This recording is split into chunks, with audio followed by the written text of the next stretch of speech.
counting of the counting of the days of Elul.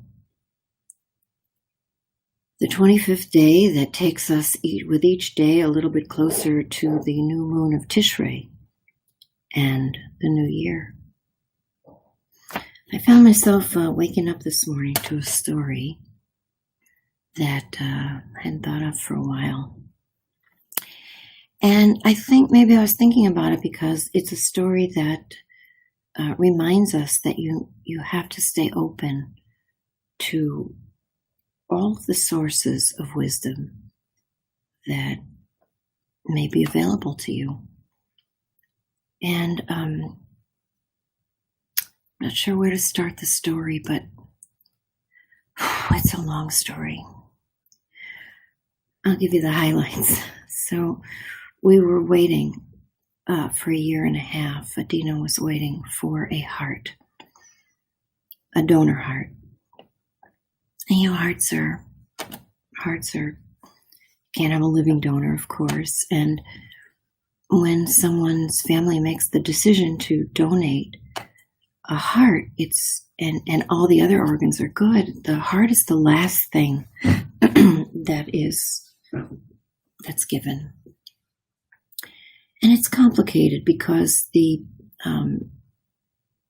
has to keep beating even when there's brain death.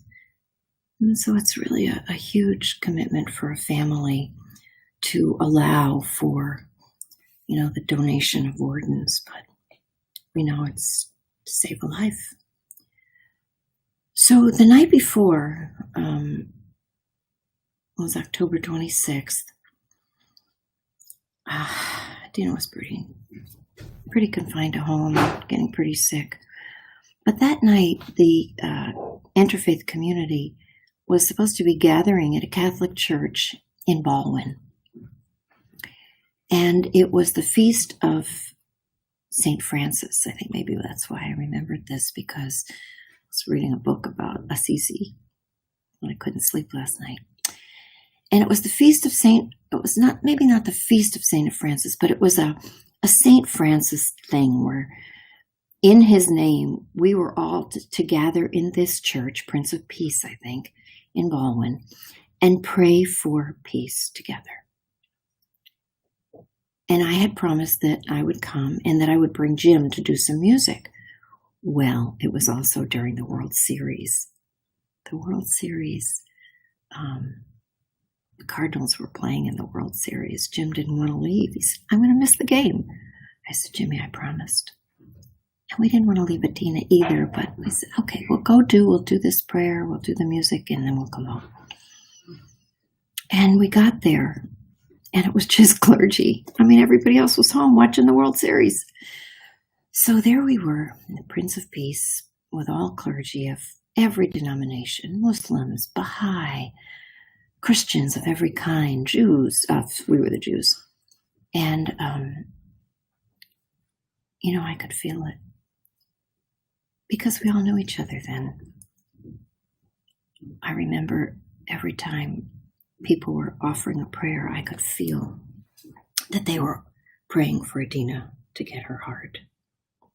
Not necessarily for someone to die, but for a heart to come.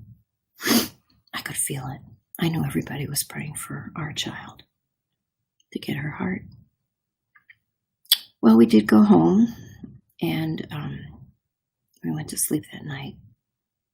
And early the next morning, we got a call. There was a heart. Take your time. Get yourselves ready.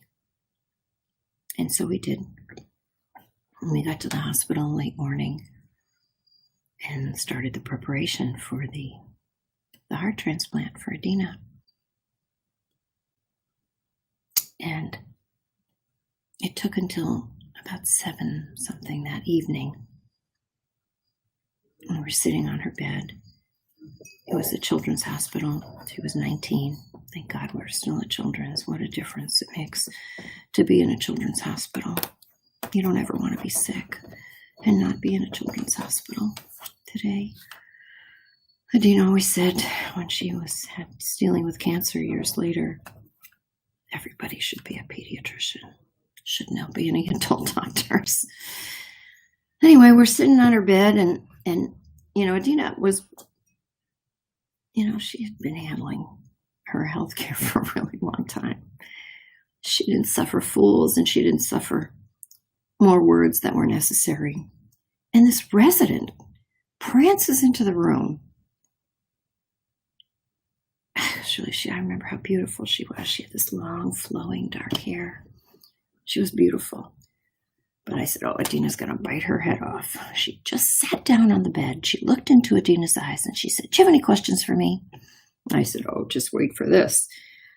But Adina looked back at her and she said, who will I be when I wake? Who will I be when I wake up after this transplant?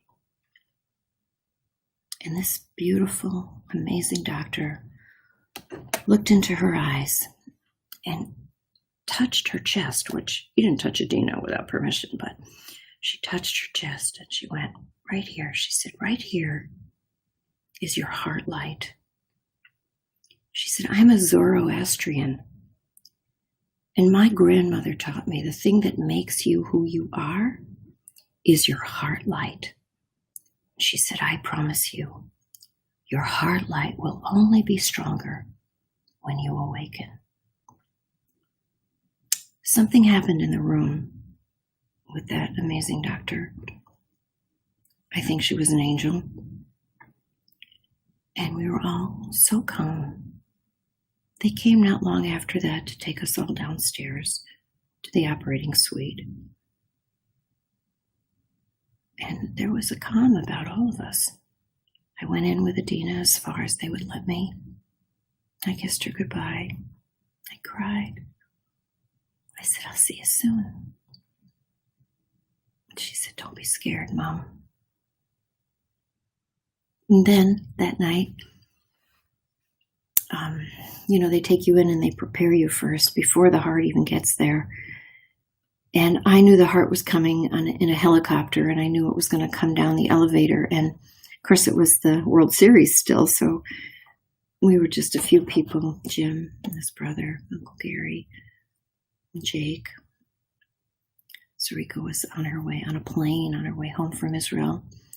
We were sitting in this little room with the TV on, watching the World Series, and I'm looking at my watch, waiting to know when I thought that the helicopter would land. I was listening for it so we could see the heart come off the elevator.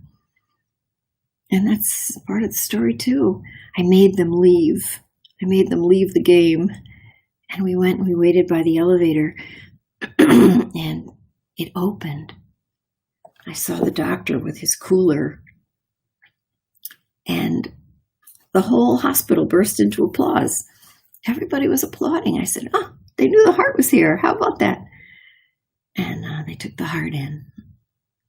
Of course, we got back to the little room and we realized the applause were because the Cardinals won the World Series.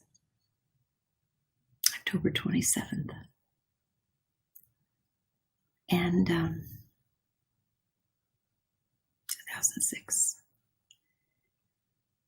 And by the next morning, we took Adina off the respirator. Her sister Sarika was by her side all the way from Israel. We were there. And she recovered quicker than they ever imagined she could, than anybody has. And she soared. Her heart light took her all kinds of wonderful places. And I'm not sure why I woke up thinking about that story today, but I think it's also because of Elul. It's that heart light. It's that heart light that is you. And this is a time where we take the cheshbon hanefesh.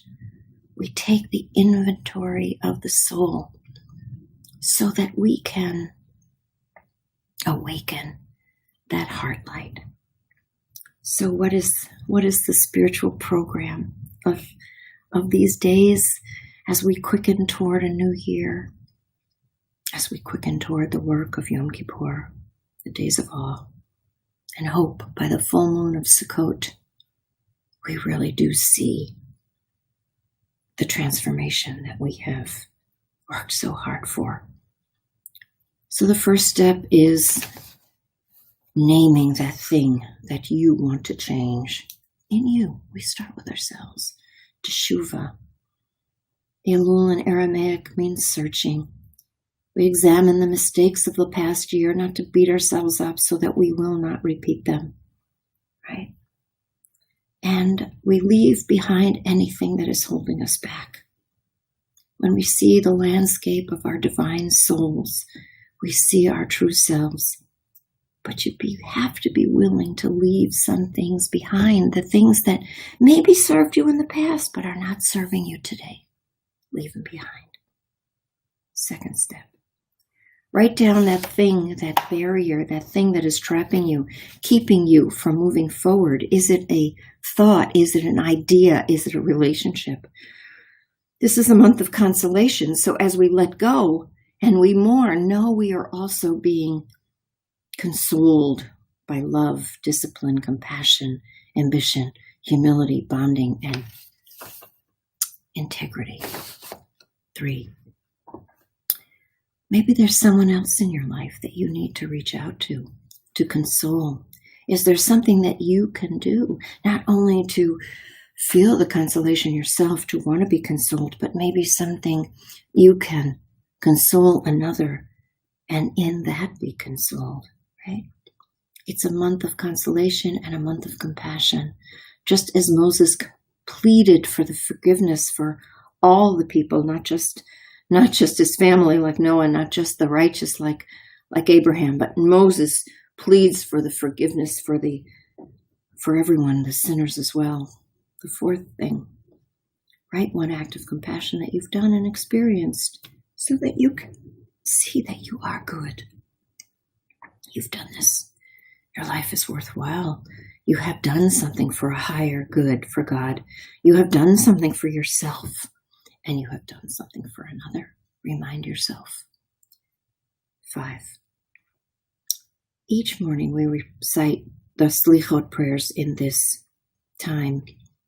So write one act or thought or word that you would like to be forgiven for from God, from yourself, and from another.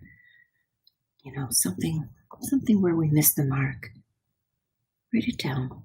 Name it so you can let it go. Be better. And if you're still feeling stuck, there's a formula. Teshuvah, tzedakah, tefillah. It's a formula for shifting destiny, right? Yes, we can have the scapegoat where we can take our sins and put them on the goat, send it out into the wilderness. You know, we see them. Okay, they're gone. We're not going to do them again. But you can also teshuvah, you know, you can also change. You can. And then pray. Offer prayers. And then you can do an act of tzedakah. And that's a formula. It's a kind of a magical formula, a mystical formula. Do those things. You know, it's when we change a name to save the life of someone, to trick the angel of death. When we change their name, we do tzedakah, tefillah, and teshuvah. It's like a magical formula. So you do those things, and things in your life over which you think you have no control, they do shift. The 6th thing, identify an act of teshuvah that you might do. You know, tefillah, you might pray.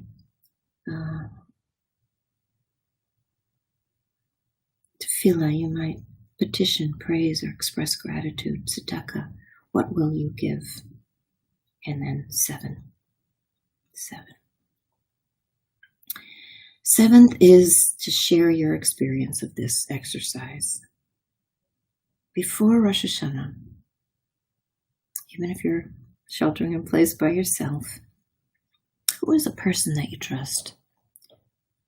You know, and it may be the Heartlight Doctor, who knows, that Zoroastrian angel that, you know, whose family was from Iran, who a persecuted minority in Iran, who knew that at just the moment we needed someone to say, you know, there is a truth within you. It is your heart light. Find a way right now to grow that light. And when we stand together on Friday night, Shabbos this year, Rosh Hashanah is Shabbat, when we stand together on Friday night, the new moon of Tishrei, just a few days from now, we'll say, let it be a good year, a healthier year, a year of peace, a year where the fires, where we do something about climate change, so the fires will stop raging and the hurricanes stop destroying. Where we do something about white supremacy and racism, so we stop this civil war. We let people know we mean business, that we are going to make an equitable and just democracy here. We will level the playing field, which is the book of Exodus. This is Torah.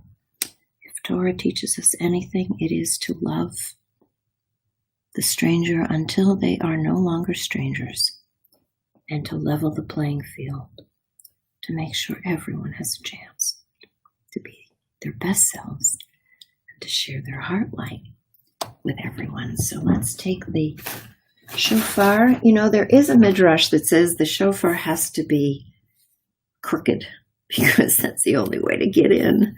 This is a straight shofar, so I think today I will blow that crooked shofar and pray that my daughter, that your loved ones in the highest of heavens, feels our love, feels how grateful we are for the lessons we've learned from them. So, Baruch atah Adonai Eloheinu melech haolam asher kitshanu b'mitzvotav v'tzivanu lishmoa kol shofar. We are commanded in these days to hear the call of the shofar.